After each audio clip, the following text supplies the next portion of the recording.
नमस्कार, मैं हूं डॉक्टर शुचिन बजाज और आज हम बात कर रहे हैं एक बहुत इम्पॉर्टेंट टॉपिक की। अक्सर जब भी इनफर्टिलिटी की बात शुरू होती है या कंसेप्शन की बातें करते हैं तो हम लोग फीमेल फर्टिलिटी पर ही फोकस करते हैं। फीमेल्स को ही माना जाता है कि वो ही रिस्पॉन्सिबल हैं बच्चे को इस दुनिया में लाने के लिए। बट हम ये भूल जाते हैं कि मेल फर्टिलिटी इक्वली इम्पॉर्टेंट है। दो पार्टनर्स हैं जो मिलकर एक बच्चे को इस दुनिया में लेकर आते हैं। तो अगर आप कंसेप्शन की कोशिश कर रहे हैं, कंसीव करने की कोशिश कर रहे हैं, अगर आप अपनी फैमिली बनाना चाह रहे हैं या इन जनरल आप अपनी सेक्सुअल हेल्थ के बारे में कंसर्न है और उस पर कुछ काम करना चाहते हैं तो ये वीडियो ज़रूर देखें।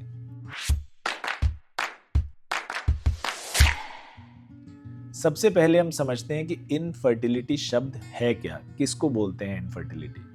अगर कोई कपल अनप्रोटेक्टेड सेक्सुअल इंटरकोर्स लगातार 1 साल तक करते हैं और फिर भी फीमेल प्रेग्नेंट नहीं होती है तो उसको इनफर्टिलिटी लेबल किया जाता है। लेकिन जैसा मैंने बताया, इसका मेन फोकस फीमेल्स की तरफ जाता है। फीमेल्स पर ही ज़्यादा स्टडीज़ हैं, फीमेल्स को ही ज़्यादा डॉक्टर्स विजिट करवाते हैं, लोग उन्हीं के टेस्ट करवाते रहते हैं, ये भूल कर कि ऑलमोस्ट 40 to 50% केसेस में मेल्स रिस्पॉन्सिबल हैं।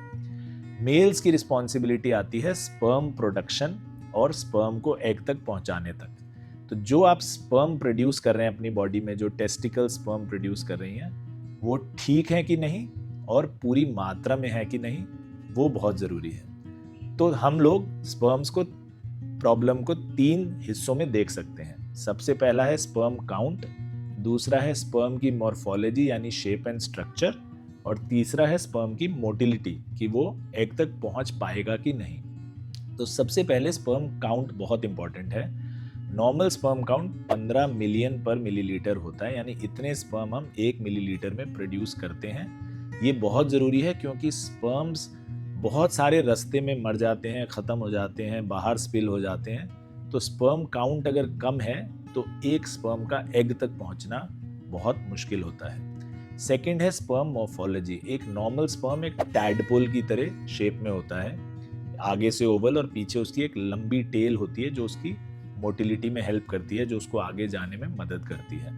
अगर टेराटोस्पर्मिया है यानी स्पर्म की मॉर्फोलॉजी ही खराब है, उसकी शेप खराब है, स्ट्रक्चर खराब है जो हम माइक्रोस्कोप में देख सकते हैं, तो उससे इनफर्टिलिटी होने के चांसेस बहुत ज़्यादा बढ़ जाते हैं। और तीसरा है स्पर्म मोटिलिटी। अगर स्पर्म प्रॉपरली मूव नहीं कर रहा है, फास्ट मूव नहीं कर रहा है, कम मूव कर रहा है, तो उसके भी एग तक पहुंचने के चांसेस बहुत कम है और उसमें भी इनफर्टिलिटी बहुत कॉमन होती है। स्पर्म हेल्थ पुअर होने के बहुत सारे कारण हैं। स्पर्म हेल्थ अगर पुअर है तो आपको फादर बनने में बहुत मुश्किल हो सकती है और जनरल रिप्रोडक्टिव हेल्थ भी आपकी सफ़र कर सकती है। क्या कारण है? ये बहुत कॉमन है और आजकल की लाइफस्टाइल में ऑलमोस्ट सबकी लाइफ में घुसे हुए हैं। पहला कारण है स्मोकिंग एंड टबैको। स्मोकर्स की स्पर्म हेल्थ ऑलमोस्ट 25% कम होती है बाकी लोगों से। तो अगर आप स्मोकिंग करते हैं या टबैको किसी भी प्रकार से यूज़ करते हैं, जैसे पान मसाला, गुटखा, खैनी वगैरह, तो उससे आपकी स्पर्म हेल्थ पर बहुत ज़्यादा असर होता है। उसको जल्द से जल्द अवॉइड करें। अल्कोहल से भी स्पर्म मोटिलिटी और स्पर्म हेल्थ बहुत कमज़ोर हो जाती है, प्लस एक्सेसिव अल्कोहल से आपको इम्पोर्टेंस तक भी हो सकती है। तो अल्कोहल और स्मोकिंग एक डेडली कॉम्बिनेशन है, दोनों मिलकर 1 और 1 11 हो जाते हैं। तो इन दोनों को ही कम से कम रखें। स्ट्रेस भी एक इम्पॉर्टेंट फैक्टर है जिससे कि आपकी स्पर्म मोटिलिटी और स्पर्म हेल्थ बहुत कम हो जाती है। स्ट्रेस होने से कॉर्टिसोल लेवल्स हमारी बॉडी में बढ़ते हैं जो कि स्ट्रेस हार्मोन्स हैं, और कॉर्टिसोल लेवल और टेस्टोस्टेरोन का सीसो का रिलेशन है। अगर कॉर्टिसोल लेवल बढ़ेंगे तो टेस्टोस्टेरोन अपने आप कम हो जाएगा।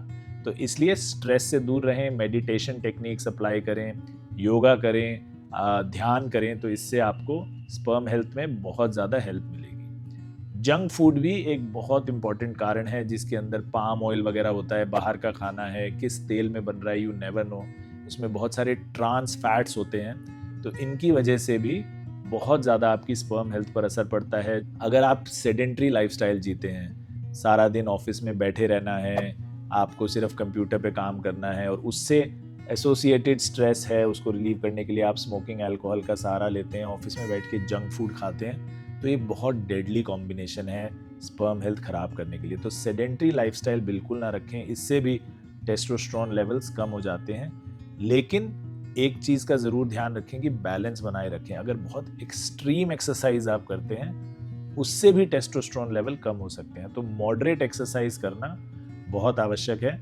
ये भी बहुत ध्यान रखें कि अगर आप एक्सरसाइज के लिए जिम जाते हैं तो आपके ट्रेनर्स वगैरह बहुत मोटिवेट करते हैं कि ये इंजेक्शन लगवा लीजिए, ये सप्लीमेंट ले लीजिए। उसका भी बहुत ध्यान रखें, अपने डॉक्टर से कंसल्ट किए बिना ऐसे कोई भी चीज़ें ना लें, क्योंकि इनसे भी आपके टेस्टोस्टेरोन लेवल्स पर असर पड़ सकता है और sperm motility and health affect हो सकती है।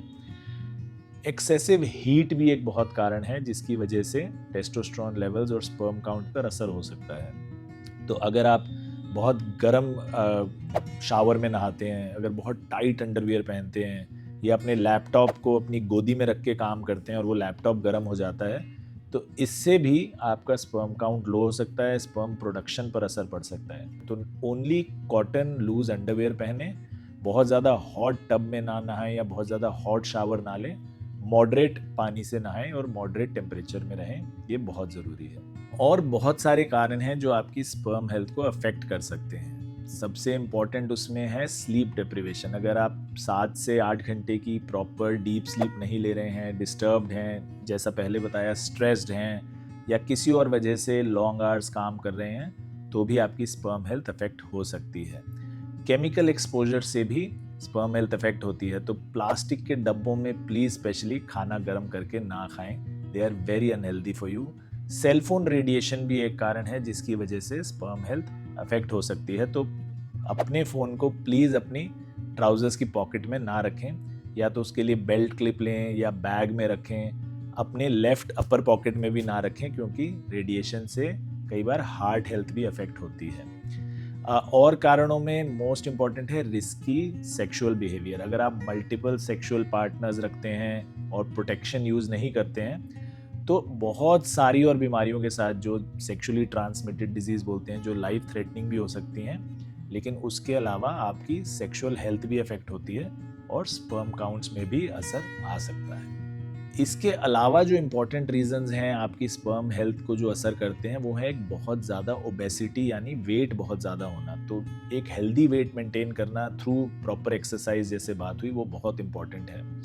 कुछ मेडिसिन्स भी अफेक्ट करती हैं। अगर आपको कीमोथेरेपी चल रहा है, या बीटा ब्लॉकर्स पर हैं ब्लड प्रेशर के लिए, या आप कोई ऐसे स्टीरॉइड्स वगैरह ज़्यादा ले रहे हैं किसी भी कारण से, जैसे या जिम में सप्लीमेंट्स की तरह, या र्यूमेटॉइड आर्थराइटिस के लिए, कोई और भी कारण है, स्टीरॉइड्स भी आपकी स्पर्म हेल्थ को बहुत अफेक्ट करते हैं। और आखिर में कुछ फिजियोलॉजिकल कारण, जैसे एडवांस्ड एज। वैसे तो कहा जाता है कि आदमी कभी बूढ़े नहीं होते, लेकिन हमारी स्पर्म काउंट और स्पर्म हेल्थ थोड़ी थोड़ी डिक्लाइन करती जाती है एज के साथ। तो अगर आपकी एज अब 45-50 है और अब आप ट्राई कर रहे हो कंसीव कराने के लिए या एक फैमिली बनाने के लिए, तो देयर आर चांसेस कि आपका स्पर्म काउंट या स्पर्म मोटिलिटी अफेक्टेड हो।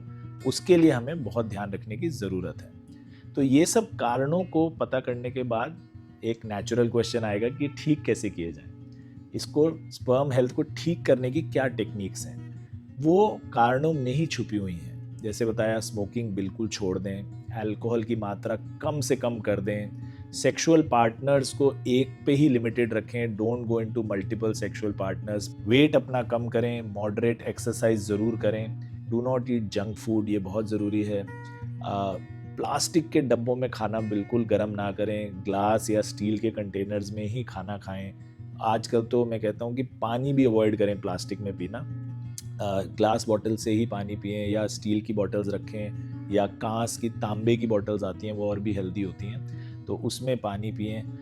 बहुत ज़्यादा स्ट्रेस ना लें, टाइम पर सोएं, टाइम पर उठें, मेडिटेशन करें, खुश रहें, स्माइल करें बहुत ज़्यादा। ये सब टेक्निक्स आपको बहुत ज़्यादा फ़ायदा देंगी अपनी स्पर्म हेल्थ को बेटर करने में। अब ऑब्वियसली ये इतना पर्सनल और डीप टॉपिक है, तो इसके अराउंड मिथ्स भी बहुत सारी हैं। कुछ मिथ्स हैं जैसे बहुत टाइट अंडरवियर पहनने से स्पर्म बिल्कुल तुरंत मर जाते हैं। ऐसा नहीं है। जैसा मैंने शुरू में बताया, टाइट अंडरवियर पहनने से हीट बढ़ती है, टेस्टिकल्स बॉडी से दूर नहीं रह पाते हैं, और उससे स्पर्म काउंट कम हो सकता है। प्रोलॉन्ग्ड करने से स्पर्म काउंट धीरे धीरे रिड्यूस हो सकता है और परमानेंटली भी डैमेज हो सकता है। तो लूज कॉटन अंडरवियर पहने। बट ऐसा नहीं है कि आज आपने टाइट अंडरवियर पहना और कल आपके स्पर्म खत्म हो गए। उसी तरह लैपटॉप्स का भी वही है कि जैसे ही हम लैब पे रखेंगे तो क्या हमारे सब स्पर्म मर जाएंगे, ऐसा कोई रेडिएशन नहीं है। लैपटॉप का मैकेनिज्म भी हीट रिलेटेड है। अगर वो बहुत गर्म है और प्रोलॉन्ग्ड यूजेज आप कर रहे हैं तो उससे आपके स्पर्म काउंट पर असर पड़ सकता है। कॉफ़ी पीने के अराउंड बहुत मिथ है कि कॉफ़ी पीने से स्पर्म्स खत्म हो जाते हैं, ऐसा नहीं है। Coffee usages is not really troublesome, but अगर आप 800 मिलीग्राम से ज़्यादा कॉफ़ी का सेवन डेली कर रहे हैं तो धीरे धीरे स्पर्म प्रोडक्शन पर असर आ सकता है। ऐसे ही और मिथ्स हैं, जैसे इनफर्टिलिटी हमेशा लड़की की गलती है, तो लड़कियों पर बहुत ताने कसे जाते हैं कि आप बच्चा पैदा नहीं कर पा रहे हैं। ऐसा बिल्कुल भी नहीं है। मेल और फीमेल का इक्वल कंट्रीब्यूशन है, तो ऑब्वियसली गलतियां भी इक्वल ही होंगी। तो मेल इनफर्टिलिटी 40 to 50% चांसेस हैं टोटल इनफर्टिलिटी में से कि मेल्स की रिस्पॉन्सिबिलिटी हो। मैस्टरबेशन के अराउंड बहुत मिथ्स हैं और बहुत लोग इसके ऊपर बच्चों को, एडोलेसेंट्स को बहुत इनसिक्योर करते हैं कि मैस्टरबेशन से आपकी स्पर्म ख़त्म हो जाएंगे, इनफर्टिलिटी हो जाएगी। ऐसा नहीं है कि एक स्पेसिफिक अमाउंट ऑफ स्पर्म आपके पास है और अगर मैस्टरबेशन में निकाल दिए तो ख़त्म हो गए, लॉकर खाली हो गया, ऐसा नहीं है। स्पर्म्स कंटिन्यूसली प्रोड्यूस होते हैं और मैस्टरबेशन से कोई बुरा असर नहीं होता। It is a healthy practice. अगर आप अपनी प्रिवेसी में, अपने एक अलोन टाइम में उसमें इंडल्ज कर रहे हैं तो there is no harm in it. Of course excessive अगर कर रहे हैं या आपको पोर्न एडिक्शन ही हो गया है, then it is a serious health issue और उसके लिए आपको मदद ज़रूर मांगनी चाहिए। तो इस वीडियो के अराउंड बहुत सारे क्वेश्चंस हमारे पास आए और उन क्वेश्चंस का मुझे लगता है कि हमें कुछ लोगों को एड्रेस करें तो बहुत सारे लोगों के डाउट्स इकट्ठे क्लियर हो जाएंगे। सबसे पहला क्वेश्चन आया कि ये सब स्टेप्स जो टेक्निक्स हमने बताई स्पर्म हेल्थ इम्प्रूव करने के लिए, तो कितने दिन लगते हैं, ये स्पर्म हेल्थ कब बेटर होगी, कब दोबारा टेस्ट कराएंगे तो अच्छा आएगा। देखिए, स्पर्म की साइकिल जो है प्रोडक्शन की वो करीब 60 से 74 दिन की होती है, यानी 60 to 74 डेज।